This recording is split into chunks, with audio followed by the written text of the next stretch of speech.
Graça e paz, povo de Deus, como vocês estão? Aqui é o pastor Márcio Paula e você está no seu portal bíblico. E hoje, a nossa quinta reflexão dentro da revista da CADB, com o tema Personagens do Antigo Testamento. E hoje nós vamos falar dele, José, e nós seremos ricamente abençoados e edificados através do exemplo de vida que este homem nos deixa na palavra de Deus. Vamos orar e após esta oração faremos então as leituras relacionadas ao nosso assunto e iremos então nos aprofundar dentro deste contexto e então aprendermos mais da palavra de Deus. Senhor, a ti clamamos e suplicamos a pessoa bendita do teu Espírito que visite-nos agora, neste momento, ó Deus, e traga iluminação à nossa mente para que compreendamos, ó Deus, com clareza a tua palavra e sejamos edificados por ela. É o que humildemente peço e o faço em nome de Jesus. Amém. Antes de fazermos as leituras relacionadas ao nosso assunto de hoje, eu gostaria de falar com você que ainda não se inscreveu aqui no Portal Bíblico. O momento é agora. Se inscreva neste portal, ajude-nos, apoie este trabalho, ative o sino das notificações. Assim o YouTube irá recomendar o nosso vídeo todas as vezes que produzirmos um novo conteúdo e deixe aquele like abençoado como um meio de nos ajudar, de nos apoiar, de nos motivar a continuar produzindo conteúdos aqui para o Portal Bíblico no YouTube. Vamos fazer então as leituras relacionadas ao nosso assunto de hoje. E o texto áureo da nossa reflexão de hoje diz: teve ainda outro sonho e o referiu a seus irmãos, dizendo: sonhei também que o sol, a lua e 11 estrelas se inclinavam perante mim. Gênesis capítulo 37, versículo 9. A verdade prática diz que os sonhos nos alimentam e incentivam em tempos de crise. E a nossa leitura bíblica, pegue a sua Bíblia, não percamos o sentido de congregação, mas caso você não tenha em mãos uma Bíblia física, acompanhe a leitura na tela do seu notebook, do seu smartphone.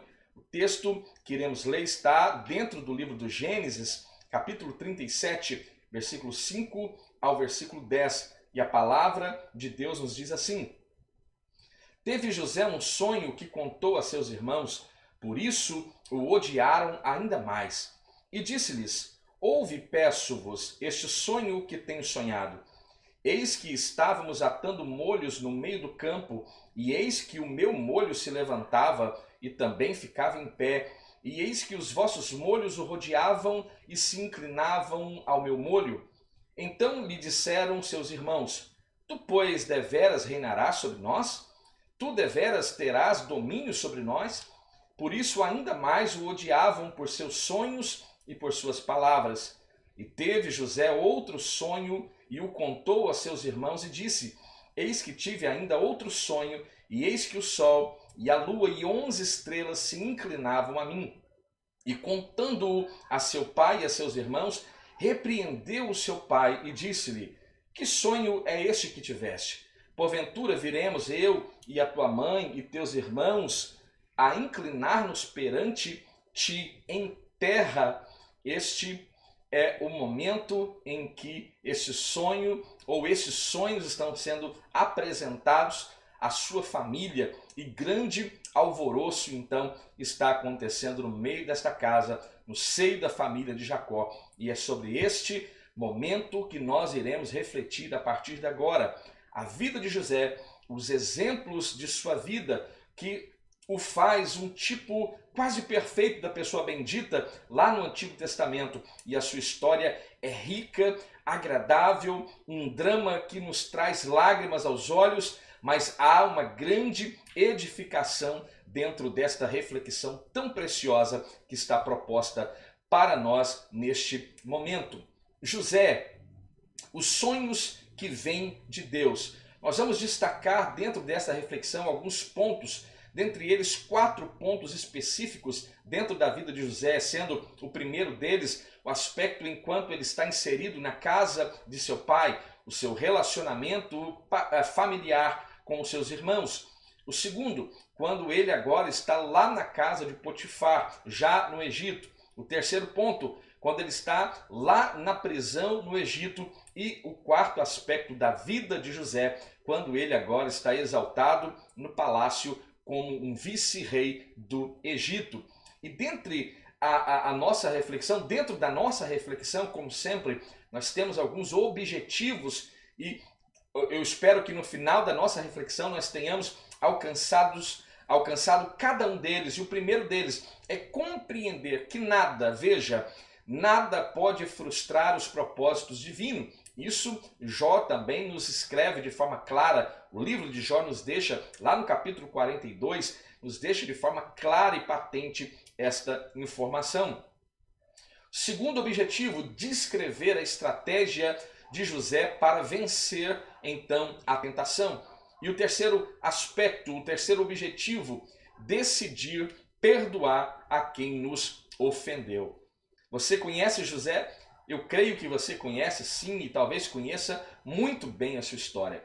Eu me recordo que desde pequeno a minha mãe sempre contava as histórias bíblicas para toda a família, para toda a casa. Nós somos então 4 filhos, meu pai, diácono João Rodrigues, da Igreja Assembleia de Deus de Una, a minha mãe, irmã Eni, sempre trabalhou com o departamento infantil e ela sempre teve todo o cuidado de nos instruir, contar as histórias, nos apresentar os personagens bíblicos. E a história de José era uma das nossas favoritas. Tínhamos o prazer de colocar o rosto sobre a perna da minha mãe e poder ouvi-la contando com tanta sabedoria essa história tão fantástica que até hoje me lembro e lendo a palavra de Deus é um texto bíblico que traz grande emoção ao meu coração devido à tratativa de Deus em relação a José, em relação aos seus irmãos e todo o benefício que houve para toda a nação de Israel, o fato dele ter sido vendido e ter sido tão humilhado até ser exaltado nas terras daquele faraó. A história é maravilhosa e eu estou convicto de que grande ensinamento será extraído a partir da nossa reflexão. A história de José é tão fantástica, é tão empolgante, é tão envolvente que o escritor bíblico em Gênesis ocupará quase 1/5 dos capítulos do livro do Gênesis e ali 13 capítulos irão tratar única e exclusivamente da história de José. São capítulos cheios de muita emoção e nós vemos a mão de Deus poderosa agindo de forma sobrenatural dentro da vida de José. É talvez uma das histórias, se não há uma das histórias mais belas dentro de todo o contexto bíblico. E tanto é verdade que você já deve ter visto vários filmes infantis, adultos, você já deve ter lido livros, lido poemas que falam e que trazem a memória daqueles que leem do leitor a história deste personagem tão importante das linhas do Antigo Testamento. As palavras de Jacó, seu pai, quando vai abençoá-lo lá no finalzinho do livro do Gênesis, lá no capítulo 49, versículo 22, é ainda mais linda a expressão que Jacó irá usar e atribuir ao seu filho primogênito através de Raquel. E ele lhe dirá: José é um ramo frutífero junto à fonte, e seus ramos se estendem sobre o muro. E veja que este texto ele se coaduna exatamente com aquilo que o salmista, ao introduzir-nos o saltério, grandes cânticos espirituais nos são apresentados. E aqui eu quero deixar o card para 13 reflexões dentro do livro dos Salmos, cânticos e orações da alma. E você será também edificado. E lá nós falamos do Salmo de número 1, o Salmo 1, que diz que bem-aventurado é o varão que não anda segundo o conselho dos ímpios, que não se detém no caminho dos pecadores, nem se assenta à roda dos escarnecedores. Antes, tem o seu prazer na lei do Senhor, e na sua lei ele medita de dia, e ele também medita de noite. E ele, pois, será como uma árvore plantada junto a ribeiro de águas, o qual dá o seu fruto no seu tempo, as suas folhas não cairão, e tudo quanto fizer prosperará. Eita! talvez até baseado no contexto da vida de José, este salmista inspirado pelo Espírito Santo começa a salmodiar e louvar ao Senhor com esta expressão tão magnífica, tão fantástica. José vive momentos terríveis, momentos de dificuldades, momento de crise, momento em que a sua credibilidade é posta à prova e até mesmo é lançada à lama, mas o Senhor vai observar a sua vida e ele vai se manter irredutível. A sua fidelidade é um aspecto irretocável do caráter de José e nós vemos Deus então operando grandes prodígios sobre a vida de José. São os princípios que José tinha para viver tempos de crise. E aqui também no nosso portal bíblico, acesse o card que vai aparecer aqui e ali também existem algumas reflexões que já estamos fazendo para o terceiro trimestre da revista de adultos e jovens, edição especial, comentada pelo pastor Eurico Bergstein, onde nós falamos sobre tempos ou princípios divinos em tempos de crise. Acesse lá e você também será edificado por estas lições. Veja, a vida de José é uma vida exemplar, não se volta contra Deus, não murmura contra Deus, ele é fiel ao Senhor, mesmo em meio à adversidade. Como é bom ser fiel ao Senhor quando tudo vai bem. Há um louvor que diz que quando tudo vai bem é fácil adorar, quando nada nos falta é fácil cantar, mas quando a adversidade bate a porta é quando nós estamos de fato e precisamos de fato demonstrar e externar quem somos em Cristo e quem Cristo representa de fato para a nossa vida e para a sua vida. O reverendo Hernandes Dias Lopes diz que a crise pode ser a porta da esperança ou o calabouço do desespero. A crise é o crivo que separa o joio do trigo e é na tempestade que ficamos sabendo se a casa foi construída sobre a rocha ou se ela foi construída sobre a areia. E a pergunta é, onde a sua casa está estabelecida? Os fundamentos dela estão alicerçados onde? Na rocha ou na areia? Então esta é uma boa reflexão para alimentar a nossa alma e trazer-nos convicção de que é melhor estar com Deus do que viver as falsas esperanças que o mundo propõe. José era bisneto de Abraão, neto de Isaque e filho de Jacó. Ele é um dos personagens mais atraentes de toda a história da Bíblia Sagrada. No que diz respeito, por exemplo, ao seu caráter e compromisso com Deus, eu diria o seu caráter é irretocável. Mas vejamos algumas questões na vida, pontuais na vida de José. Primeiro, lá na casa do seu pai, como era a relação com os seus pais, com os seus irmãos? O jovem José é odiado claramente dentro do contexto que lemos, tanto na nossa leitura bíblica quanto no texto áureo dessa reflexão. Ali nos é apresentado que havia um sentimento muito ruim entre José e os seus irmãos, e principalmente em relação dos seus irmãos em relação a José. Porque veja, ele era alvo de inveja dentro da casa pelos próprios irmãos. Em Gênesis 37, versículo 4, vendo, pois, seus irmãos que seu pai o amava mais do que todos eles, odiaram-no e não podiam falar com ele pacificamente. Veja o nível de relacionamento familiar que aqui nos é apresentado. E será que a culpa disso é apenas de José? Ora, todas as famílias tendem a ter, hora ou outra, algum problema familiar. Eu diria que isso é até mesmo natural, mas os relacionamentos familiares precisam estar melhor alinhados nesses últimos dias. E nenhum relacionamento familiar pode ter como base aquilo que o próprio Jacó, aqui nós temos que responsabilizar sim Jacó, o patriarca Jacó, porque ele vai preferir a José e preterir aos seus irmãos. É um comportamento que não pode acontecer em relação aos pais e em relação aos seus filhos. Quando isso acontece, as sequelas e feridas emocionais são enormes para qualquer indivíduo. Não foi diferente com José. José era um personagem, um homem natural, de carne e osso como eu e você. e também sujeito aos mesmos problemas, aos mesmos fatores nos quais nós também podemos ser submetidos, hora ou outra. Todavia, deveria ser o lar um lugar sempre de apoio mútuo, sincero, de cuidado, de disciplina amorosa. Mas o texto que lemos fala que havia um problema muito grave. Os seus irmãos não tinham capacidade de falar-lhe pacificamente. E esta hostilidade, ela vai crescendo e ela chega a tal ponto que logo eles vão elaborar um plano terrível, um plano duríssimo, um plano maléfico, diabólico para eliminar o seu irmão chamado José.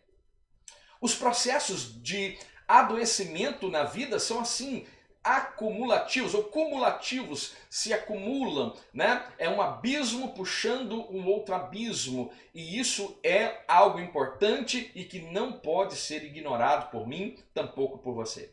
Se não forem tratados, é necessário que haja tratamento para estes traumas, e também estancados, eles vão piorando, e veja, de repente a gente se pergunta assustado, como foi que isso aconteceu? Ou por que razão chegou a este ponto? Como chegou? Por que piorou as coisas? É por isso que o apóstolo dos gentios, o apóstolo Paulo, ele fala que a qualidade, ele fala que na verdade o mundo todo piora dia após dia. Em 2 Timóteo capítulo 3, versículo 13, o apóstolo Paulo diz, mas os homens maus e enganadores irão de mal para pior, enganando e sendo enganados. Como vai, agora uma pergunta importantíssima para que você reflita, como vai ou como está ou como estão os seus relacionamentos dentro da sua casa? Sua casa tem sido lugar de saúde ou tem sido lugar de enfermidades? Responda esta pergunta e busque auxílio de pessoas responsáveis, de líderes responsáveis que vão de fato auxiliá-lo para que haja uma melhora na sua qualidade de vida e uma qualidade nos seus relacionamentos familiares. Segundo ponto, os sonhos em que José estava tendo, os sonhos que já lemos, quando ele fala da sua colheita, o seu feixe era maior e se posicionava diante dos feixes dos seus irmãos, de modo que os feixes se prostravam diante dele. Depois o sol, a lua, 11 estrelas, os sonhos estavam sendo dados e agora há um problema instaurado no seio da família, porque os seus irmãos se comportavam de forma a reprovar os sonhos de José. Estes sonhos, algo que chama a atenção aqui, veja, quando lemos a sua história, são justamente os seus sonhos. E nós temos que ter muita cautela quando nós falamos a respeito de sonho. E nós precisamos ter o discernimento, porque os sonhos de José eram de fato sonhos que vieram da parte de Deus. E existem muitos sonhadores dentro da Bíblia Sagrada que sonharam sonhos proféticos. Você se lembra? Capítulo 2 do profeta Daniel, o sonho de Nabucodonosor. Estamos vivendo ainda o contexto daquele sonho. Nós temos sonhadores dentro do contexto da Bíblia. O próprio Jacó teve sonhos, mas alguns sonhos nós temos que discernir a respeito destes sonhos. Esses sonhos são oriundos de Deus? Esses sonhos de fato são uma revelação de Deus para a minha vida ou não passam daquilo que a minha alma grita dentro de mim e deseja falar comigo mesmo? Eu preciso ter discernimento em relação a este aspecto. Os sonhos, pois das muitas preocupações, já disse a própria palavra de Deus, é que vem os sonhos. Ou seja, não é todo sonho que é espiritual e que tenha cunho profético ou significado prático na nossa vida ou na vida do indivíduo que sonha.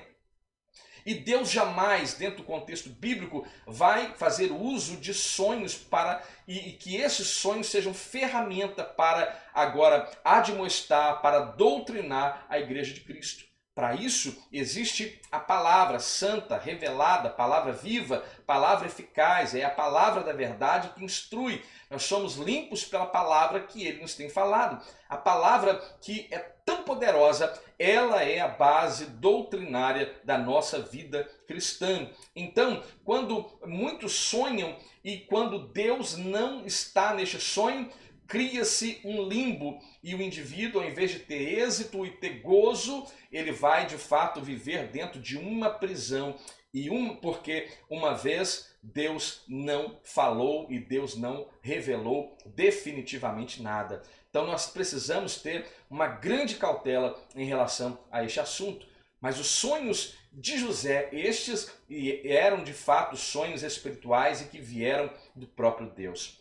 Ele era um sonhador não no sentido de ser alienado, não o termo pejorativo, mas estava sim em uma sintonia, né? E estava sintonizado com Deus. Ele estava ligado em Deus e o Senhor estava revelando a ele um propósito tão importante e ele mal sabia de quão duro seria este propósito até que de fato estivesse cumprido integralmente na sua própria vida. Ninguém vive a concretização de sonhos, projetos e ideais sem que haja oposições, desgastes provenientes de pessoas que se aproximam no intuito de tentar frustrar os sonhos e os projetos. Todo sonhador precisa lidar e saber que vai lidar com esse tipo de comportamento. Com José, isso aconteceu diversas vezes e começou dentro da sua própria casa. A estrada que José trilhou, é uma estrada que talvez nós não estamos dispostos a trilhar. Veja, mas seus sonhos foram todos eles concretizados, mas a estrada era cheia de curvas sinuosas e ele precisava ter muita firmeza neste propósito a qual Deus havia preparado para ele. No entanto, ele jamais nega o seu Deus e jamais abandonou a sua fé. Veja o caráter de José aqui evidente. Ele era temente a Deus e a sua fé era inegociável. José, por certo, não se conformou com o mundo em que ele estava inserido, mas transformou pela renovação do seu entendimento e experimentou coisas boas, maravilhosas e duráveis da parte de Deus. Embora as circunstâncias nos sejam contrárias, podemos prosseguir com o coração cheio de alegria e de certeza de que nossa vida está nas mãos de Deus, daquele que rege o universo. Para ele, nada é impossível, não há impossibilidades para ele. E seus planos, como já disse, lá no livro de Jó, capítulo 42, versículo 42, está o texto que diz: bem sei que tudo podes e que nenhum dos teus propósitos, dos teus pensamentos podem ser impedidos ou frustrados.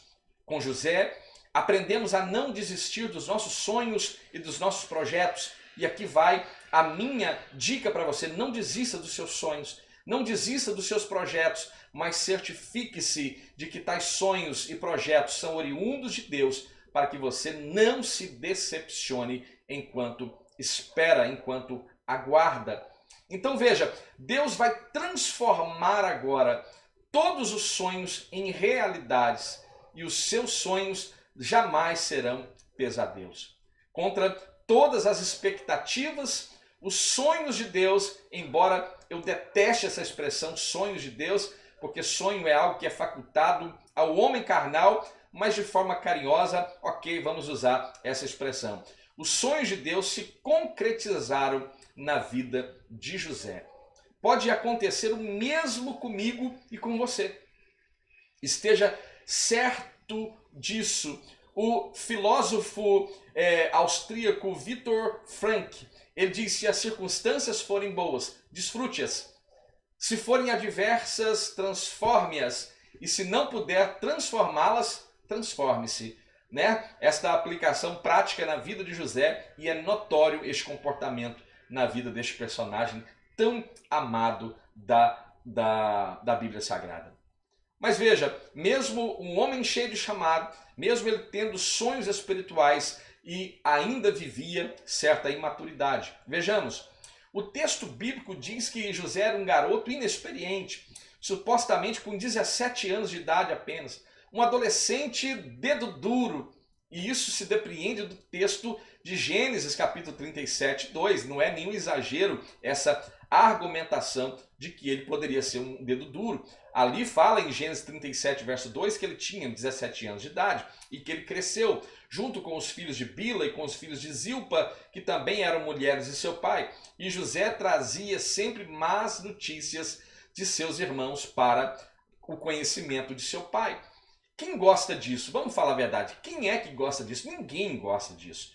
E aí está a nossa função como homens, como pais, como pastores, de instruir nossas crianças e os nossos jovens a se comportarem de forma adequada para que não haja esse tipo de comportamento no seio familiar. Faltou em José discernimento para construir um relacionamento saudável dentro da sua casa? Sim, mas nós não podemos ignorar que ele só era um menino, um adolescente de 17 anos. Aqui, na minha modesta opinião, a responsabilidade primordial está sobre os lombos de Jacó. Eu não posso culpar apenas José por esse aspecto da sua juventude.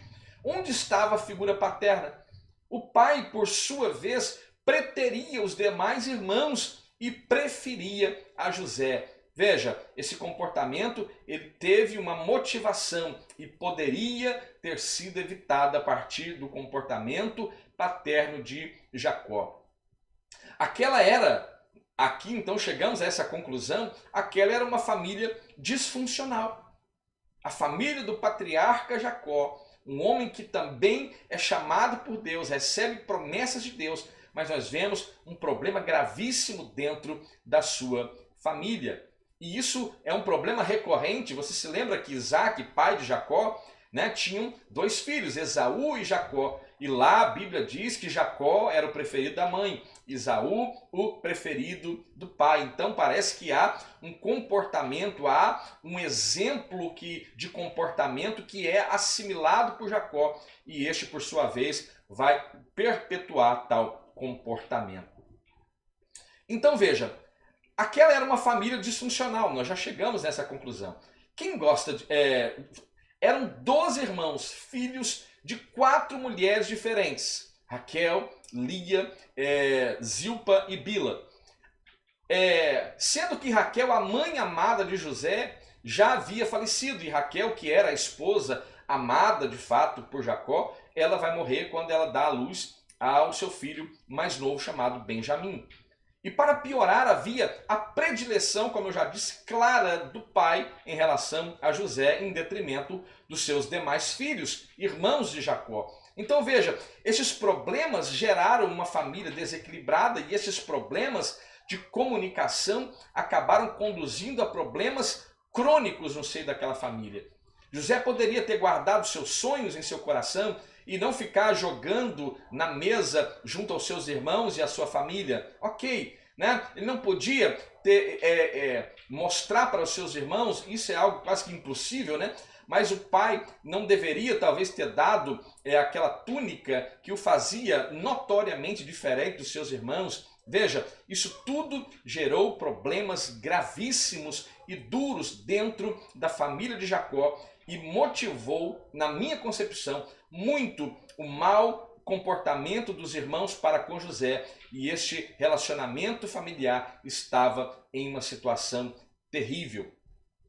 Então veja, os irmãos viam esse comportamento como uma afronta. Olha, eu tive um sonho e eu estou vestido com uma túnica nova, eu estou aqui bem, tranquilo, está tudo favorecendo-me. Ora, os seus irmãos de fato estranhavam tal situação e isso motivou o ódio dentro do seio familiar. Que não haja tais comportamentos no nosso meio e que haja uma família saudável, uma família que ela é produtiva, uma família que está de fato vivendo o melhor de Deus, educando seus filhos na presença de Deus e que o nome do Senhor seja glorificado. Aí na sua família eu profetizo, no seio da minha família é o que nós cremos para a nossa história nesse tempo presente. Então veja, nós aprendemos uma grande verdade.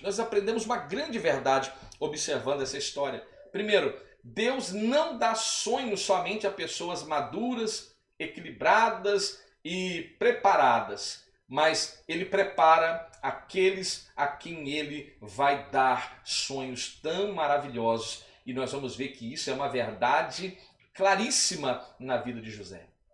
O segundo ponto, acabamos de falar sobre a vida de José no seu relacionamento familiar. Agora, após ele ser vendido, agora falaremos sobre ele no Egito como um escravo. José é vendido a uma companhia ismaelita por 20 moedas de prata. Então, ele é revendido agora. Olha, aquele menino cheio de sonhos, agora virou uma mercadoria relativamente barata. Foi vendido pelos seus irmãos por 20 moedas de prata e agora estava sendo revendido lá no Egito como se fosse de fato uma mercadoria inútil, uma mercadoria sem valor. Quando as coisas pareciam melhorar para ele, porque foi recebido na casa de Potifar, ali ele recebe honras de Potifar, abaixo de Potifar, quem dominava aquela casa era José. E veja, quando tudo parecia estar caminhando na mais perfeita ordem, lá vai aparecer aquela mulher, provavelmente uma mulher bonita, atraente, a mulher do senhor de José, chamado Potifar. E o que essa mulher vai fazer? Possivelmente José também, um jovem hebreu, talvez de um bom aspecto físico, esta mulher vai se encantar por ele e vai tentar seduzi-lo. E tudo começa a desmoronar e começa a desmoronar por causa da fidelidade. Como assim? Como as coisas podem desmoronar por causa da minha fidelidade? Sim, porque a minha fidelidade está em Deus. E quando o meu adversário percebe que eu não vou cair nas suas seduções, ele vai preparar agora uma retaliação no mundo físico para tentar me inibir e tentar fazer com que eu entenda que não era algo bom e que não foi algo agradável ter permanecido fiel, que eu deveria ter cedido. Mas enquanto cristão, aprenda, fique firme em Cristo, seja obediente a Cristo. Você não perde nada por se submeter integralmente a Deus. Então veja, aquela mulher tenta seduzir a José. Ela começa a caluniá-lo. Por quê? Porque ele foge. E ele fugindo, ela começa a caluniá-lo e a acusação era de que José havia tentado violentá-la. Essa era uma calúnia terrível, algo maligno e difícil de suportar. Tentação igualmente é algo terrível. E para lembrar apenas em caráter de informação, o caráter de José como um tipo quase que perfeito da pessoa bendita de Cristo no Antigo Testamento, nós vamos ver lá no Novo Testamento agora, Jesus sendo vendido também pelos seus irmãos por 30 moedas de prata. E assim como José, Jesus também tem uma vida de caráter ilibado e segundo o escritor aos Hebreus, ele em tudo foi tentado, mas sem pecado. Alguém já sabe que tentação é quando o pior, alguém já disse que tentação é quando o pior em nós encontra com o pior dos seres. E o resultado geralmente não é nada bom, não é nada agradável. Mas é possível vencermos. E eu glorifico a Deus porque nós podemos encontrar o escape. Nós podemos vencer sim as tentações. Não ceder a estas tentações. E José conseguiu. E ele fez isso. E qual a ferramenta que ele usou? Uma simples tática. Fuga. Fuja. Quando você lê em 1 Tessalonicenses, capítulo 5, versículo 22, ali está escrito: abstende-vos ou fuja de toda a aparência do mal. Pare de dar atenção àquilo que está tirando o seu foco de Deus. Pare de olhar para aquilo que está tirando os seus olhos do seu alvo, que é Cristo, e fuja de toda a aparência do mal. Ele foi sábio, ele foi humilde, o suficiente para saber que ele não podia ficar ali. Não seja hipócrita, fuja enquanto é tempo, porque se você ficar ali dizendo, não, eu sou forte, eu vou resistir, querido, me perdoe, daqui a pouquinho você está totalmente caído. E qual é a posição do cristão? Fuja, ignore, passe ao largo, mas não se finja de forte, porque senão a sua queda será grandiosa. José nos ensina a melhor tática: fuja, deixe que calunie, deixe que a mentira seja dita, mas a verdade está patente aos olhos de Deus. e é ele que fará justiça em favor da vida de José e também fará justiça em favor da minha vida. Então José nos dá então duas razões para não ceder às propostas do maligno. Duas razões. A primeira delas, eu não posso pecar contra Deus.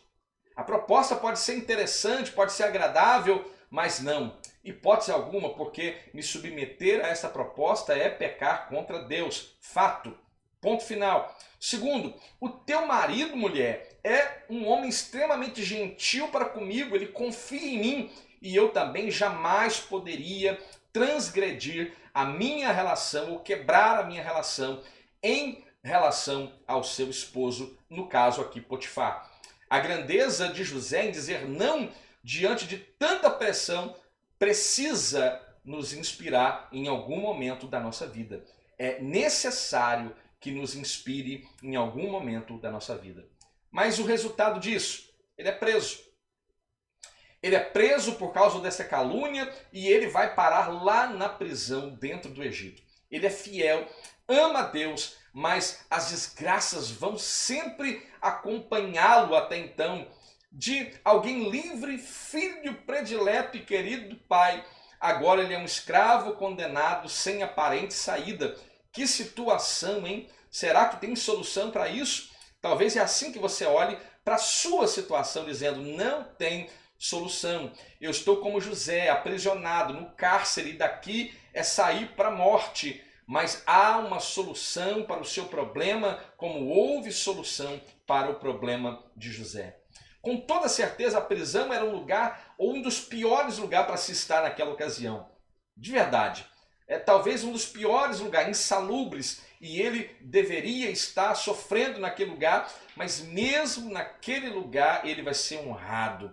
Mesmo naquele lugar ele vai alcançar graça diante do carcereiro mor, e ele vai ser honrado até mesmo na prisão.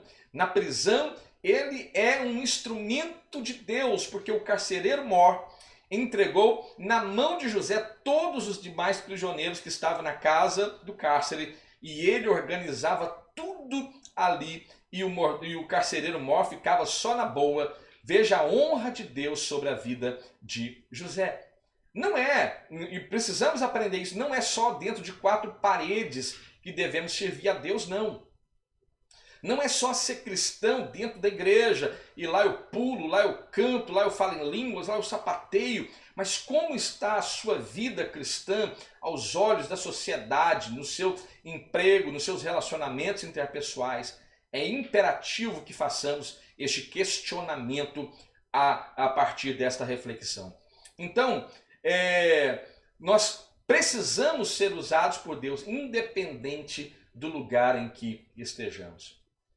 Deus era com ele, é uma afirmação.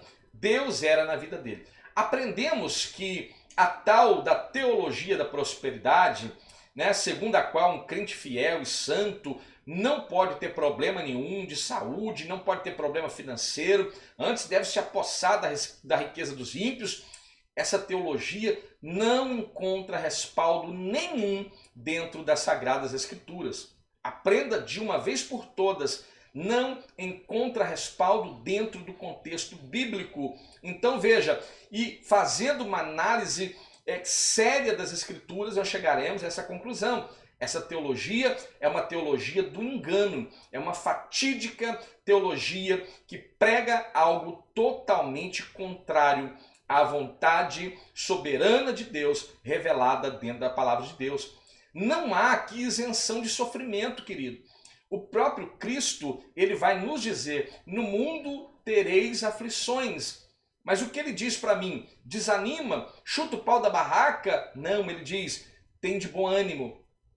Tem de bom ânimo. E talvez você possa perguntar, Senhor, mas por que eu devo ter bom ânimo? E ele vai dizer claramente, porque eu venci o mundo. Se Cristo venceu e ele é a nossa vitória, por que eu vou atrair para mim derrota? Eu sou mais do que vencedor em Cristo Jesus. Então eu tenho que olhar a teologia de forma responsável para que eu não seja levado pelo engano, por essa teologia do engano. Então, cremos na prosperidade sim, tá? Não faça o voto de pobreza, não te aconselho que faça voto de pobreza. Nós cremos na prosperidade sim, mas de acordo com a palavra e não segundo esta teologia maligna. Discordamos totalmente dessa teologia enlatada, dessa teologia empacotada, segundo o qual o crente fiel não pode ficar pobre e tampouco ficar doente. Qual a vantagem então de servir a Deus? A vantagem e regozijo é a presença de Deus. José entendia que o melhor que ele tinha e o mais precioso que ele tinha era a presença de Deus, indiferente do lugar onde fisicamente ele estivesse. Ele sabia que ele era a habitação de Deus e isto lhe era precioso. Ele não estava sozinho, Deus estava com ele e Deus nunca abandona seus servos fiéis. Nunca, jamais abandona seus servos fiéis. Para você que acha que no meio da pandemia Deus te esqueceu, você está abandonado, a igreja está abandonada, ó céu, ó azar, escute uma coisa, não é nada disso. Deus continua no controle de todas as coisas e você deve continuar na sua posição fiel a Ele e daqui a pouquinho você verá o grande livramento que Ele proverá em relação à sua vida e em relação à nossa nação e às nações mundiais. O terceiro ponto, já falamos de José na sua casa, falamos de José agora lá como escravo na prisão e agora como vice-rei do Egito. Deus tem o tempo certo para todas as coisas, e a Bíblia já fala a respeito disso, que há um tempo determinado sobre todas as coisas. Toda a provação que José enfrentou, na verdade, foi preparando e pavimentando o seu caminho rumo ao projeto maravilhoso de Deus na sua vida. As provas não são permitidas por Deus, não para nos destruir. Veja, as provas são permitidas por Deus não para nos destruir, para nos abater, para nos amedrontar, mas para gerar em nós uma santa dependência. E depender de Deus não é sinônimo de fraqueza, não é sinônimo de frouxidão. Como muitos pensam, mas depender de Deus é aquilo que o crente em Cristo Jesus vive, essa dependência. José nunca esteve tão perto da concretização dos seus sonhos como quando estava preso lá no Egito. São os santos mistérios divinos quando chega a hora, Deus vai remover de José lá do cárcere, Deus remove José lá do cárcere e o coloca como vice-regente da maior potência mundial daquela época. O capítulo 40 do livro do Gênesis termina dizendo que o copeiro mor não se lembrou dele. Mas veja, esse lembrar de José era o tempo específico, ele iria se lembrar. Hora ou outra, Deus iria fazê-lo lembrá-lo. E ele o fez no momento certo e específico.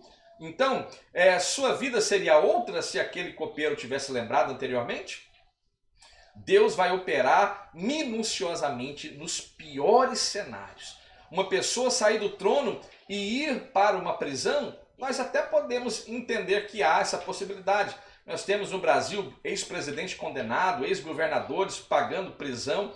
Então é algo que é razoável e nós podemos ver sim. Mas alguém sair lá do cárcere e se tornar vice-regente da maior potência mundial da época é algo que eu diria extremamente improvável. E Deus trabalha no improvável. Ele faz aquilo que aos olhos humanos é impossível fazer. A sabedoria dele é loucura para os homens mesmo, porque ele faz o que ele quer e na hora que ele bem desejar.